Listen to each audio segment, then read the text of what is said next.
आज हम लोग एसएससी जीडी जनरल ड्यूटी के लिए जनरल स्टडीज करेंगे, ठीक है। सबसे महत्वपूर्ण बार बार पूछे जाने वाले विस्तृत समाधान भी रहेगा इसमें, बहुत इंपॉर्टेंट 20 क्वेश्चन रहेगा। चलो बिना टाइम वेस्ट किए स्टार्ट करते हैं। भारतीय संविधान का अनुच्छेद 21 किससे संबंधित है? Important question. अनुच्छेद जितने होते हैं सब इम्पोर्टेंट होते हैं। तो जीवन और व्यक्तिगत स्वतंत्रता का अधिकार, ठीक है। हाँ, भारतीय संविधान अनुच्छेद 21 प्रत्येक व्यक्ति को जीवन, व्यक्तिगत स्वतंत्रता का अधिकार देता है। इसका अर्थ है कि किसी भी व्यक्ति को विधि द्वारा स्थापित प्रक्रिया के अलावा उसके जीवन या स्वतंत्रता से वंचित नहीं किया जा सकता। समय समय पर सर्वोच्च न्यायालय ने इसे व्यापक रूप दिया है, जैसे स्वच्छ पर्यावरण, शिक्षा, गोपनीयता आदि, ठीक है। भारत का पहला उपग्रह कौन सा था? तो सभी लोग जानते हैं, आर्यभट्ट। भारत का पहला उपग्रह आर्यभट्ट 19 अप्रैल 1975 को सोवियत संघ की सहायता से प्रक्षेपित किया गया था। सोवियत संघ मतलब रूस की सहायता से प्रक्षेपित किया गया, ठीक है। इसका नाम महान गणितज्ञ आर्यभट्ट के नाम पर रखा गया। जो आर्यभट्ट गणितज्ञ थे, इन्हीं के नाम पर आर्यभट्ट उपग्रह 19 अप्रैल 1975 को सोवियत संघ के सहायता से प्रक्षेपित किया गया। 1857 के विद्रोह में कानपुर का नेतृत्व किसने किया? तो कानपुर का नेतृत्व नाना साहब ने किया था। नाना साहब ने, इम्पोर्टेंट क्वेश्चन। और सभी ये देखिए, सभी केंद्र और उनके विद्रोह हमने एक चैनल उस पर डाल दिया, शॉर्ट पे देख लेना। 1857 के प्रथम स्वतंत्रता संग्राम में कानपुर का नेतृत्व नाना साहब ने किया। उन्होंने अंग्रेजों के विरुद्ध विद्रोह का नेतृत्व किया था। कुछ समय के लिए कानपुर पर अधिकार कर लिया था। भारत का राष्ट्रीय पशु कौन सा है? तो बाघ है भारत का राष्ट्रीय पशु। इसमें प्रोजेक्ट टाइगर 1973 प्रोजेक्ट टाइगर के तहत संरक्षण देने के लिए पशु घोषित किया गया। हरित क्रांति का संबंध किससे है? तो गेहूं और चावल से, गेहूं और चावल उत्पादन से, ठीक है। हरित क्रांति 1960 के दशक में शुरू हुई। उसका उद्देश्य गेहूं चावल उत्पादन में वृद्धि करना था। उच्च उत्पादकता वाले बीज, उर्वरक, सिंचाई सुविधाओं के कारण उत्पादन में भारी वृद्धि हुई, ठीक है। अगला क्वेश्चन है, गीतांजलि के लेखक कौन है? तो गीतांजलि के लेखक जो है रविन्द्रनाथ टैगोर जी हैं। इन्होंने क्या और लिखा है? राष्ट्रगान। गीतांजलि के लेखक रविन्द्रनाथ टैगोर हैं। इन्हें इस काव्य संग्रह के लिए 1913 में नोबेल पुरस्कार प्राप्त हुआ। भारत की सबसे लंबी नदी कौन सी है? तो गंगा। भारत की सबसे लंबी नदी गंगा है। इसकी कुल लंबाई लगभग 2525 किलोमीटर है, ठीक है।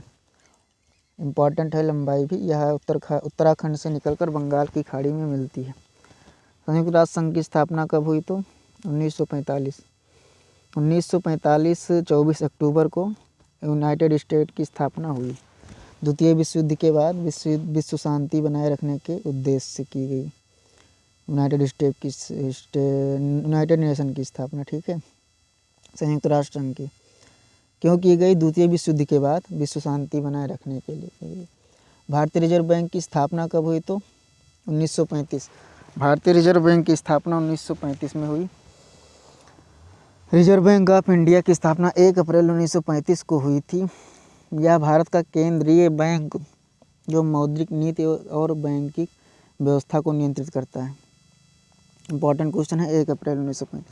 विटामिन सी की कमी से कौन सा रोग होता है? तो स्कर्वी। विटामिन सी की कमी से स्कर्वी होता है। इसके लक्षणों में मसूड़ों में खून आना, कमजोरी, घाव भरने में देरी शामिल है। विटामिन सी का मुख्य स्रोत आंवला, संतरा, नींबू आदि, ठीक है। अब 11 से 20 स्टार्ट करेंगे हम लोग। भारतीय संविधान के निर्माण के समय संविधान सभा के अध्यक्ष कौन थे? तो राजेंद्र प्रसाद। संविधान सभा के अध्यक्ष जो थे राजेंद्र प्रसाद थे। आप लोग उपाध्यक्ष को कमेंट करेंगे।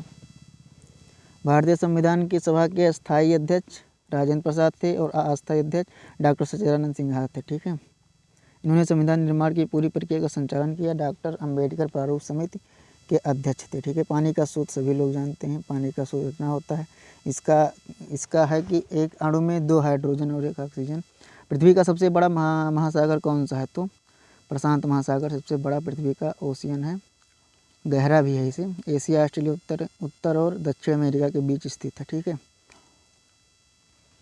प्रशांत महासागर कहाँ है? यह एशिया, ऑस्ट्रेलिया, उत्तर और दक्षिण अमेरिका के बीच स्थित।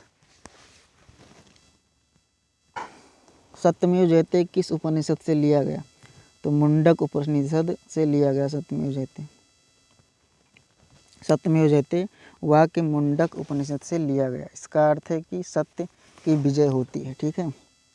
भारत का राष्ट्रीय खेल परंपरागत रूप से माना जाने वाला कौन सा है? तो राष्ट्रीय खेल हम लोग जानते हैं हॉकी है भारत का, अभी तो हॉकी ही है परंपरागत रूप से, मतलब विधि बहुत पुराने समय से चला आ रहा है हॉकी। हम लोग अभी क्रिकेट को सम्मान नहीं दिए हैं। हॉकी रूप से भारत का राष्ट्रीय खेल हॉकी माना जाता है। हालांकि सरकार ने आधिकारिक रूप से किसी भी खेल को राष्ट्रीय खेल घोषित ही नहीं किया है। ठीक है। भारतीय राष्ट्रीय कांग्रेस की स्थापना कब हुई? Important question. 1885 को भारतीय राष्ट्रीय कांग्रेस की स्थापना हुई। नेशनल कांग्रेस की स्थापना 1885 में एवो ह्यूम द्वारा की गई। इसका पहला अधिवेशन मुंबई में हुआ। इंपॉर्टेंट क्वेश्चन मुंबई वाला भी। एवो ह्यूम द्वारा स्थापना हुआ इंडियन नेशनल कांग्रेस की स्थापना। लाल किला किस शहर में स्थित है? तो लाल किला दिल्ली में है। रेड फोर्ट दिल्ली में स्थित है। इसका निर्माण मुगल सम्राट शाहजहां ने 1648 में किया था। ठीक है। ऑपरेशन फ्लड का संबंध किससे है? तो दुग्ध उत्पादन से ऑपरेशन फ्लड का संबंध है। ऑपरेशन फ्लड भारत में दुग्ध उत्पादन बढ़ाने की योजना थी। इसे श्वेत क्रांति भी कहा जाता है। भारत के प्रथम गवर्नर जनरल कौन थे? तो लॉर्ड विलियम बेंटिक भारत के प्रथम गवर्नर जनरल थे। 1833 के चार्टर एक्ट के बाद भारत के प्रथम गवर्नर जनरल बने लॉर्ड विलियम बेंटिक। मानव शरीर में रक्त को शुद्ध करने का कार्य कौन करता है? तो गुर्दा। मानव शरीर में रक्त को शुद्ध करने का कार्य कौन करता है? तो गुर्दा। ठीक है। किडनी ही रक्त को छानकर अपशिष्ट पदार्थों को मूत्र के रूप में बहाकर बाहर निकालते हैं। यह शरीर के जल और लवण संतुलन को बनाए रखने में भी सहायक है। चलो हम लोगों का 20 क्वेश्चन कंप्लीट हो गया।